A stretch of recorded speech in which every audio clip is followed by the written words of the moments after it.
Bushfires spread through the whole continent, burning everything in their path. In total, 19 million hectares and 3,100 homes, resulting in 1.25 billion killed animals and 33 lives lost. Firemen standing by the side watching, knowing that they can't possibly control the flames. Residents of a continent trying to save anything from burning to ash. These catastrophes did not happen just in Australia 4 years ago. These can happen anywhere, anytime.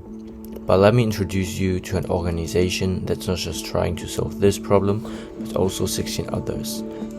The United Nations Sustainable Development Goals were adopted in 2015. The 17 global goals are all linked together and should protect the planet, ensure peace, and stop poverty. Goal 13, Climate Action, is to stop the impact of climate change by enhancing resilience and adaptive capacity to climate-related disasters, integrating climate change measures and planning in all countries. The final goal is to stop global warming from reaching above 1.5 degrees. This project was started with the Paris Agreement that many countries adopted to ensure a safe future. Here's a list of all the countries that joined the Paris Agreement.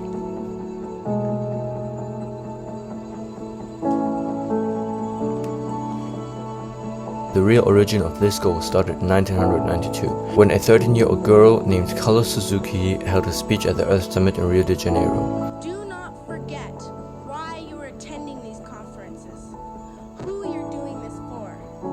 We are your own children.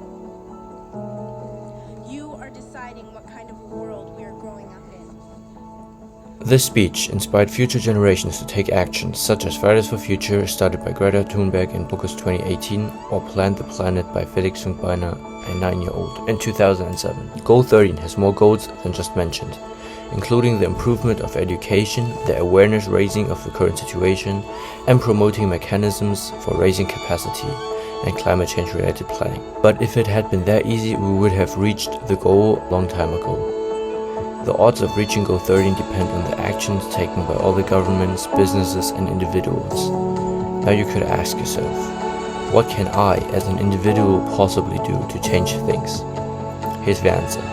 There are many things you can do, such as spreading the idea of rescuing the earth, or pressuring politicians.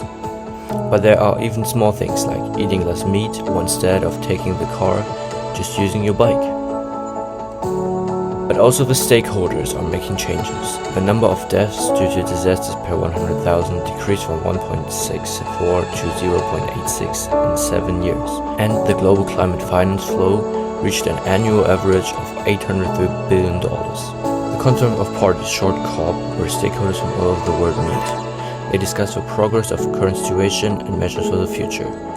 The last conference, COP28, took place in Dubai. The key points of this conference are reducing the use of fossil fuels, spending $700 million on developing countries, triple the renewable energy capacity, let oil companies sign decarbonization charters, and discuss the risk of overgoing the 1.5 degree tipping point. Now, before the video ends, before you continue what you're doing, I want you to ask yourself, what have you done to improve this world, to make a better world for your children? I don't want you to become a climate activist. Instead, I want you and every other person to be aware of the actions they take and hope that even you as an individual do something for the future of this world.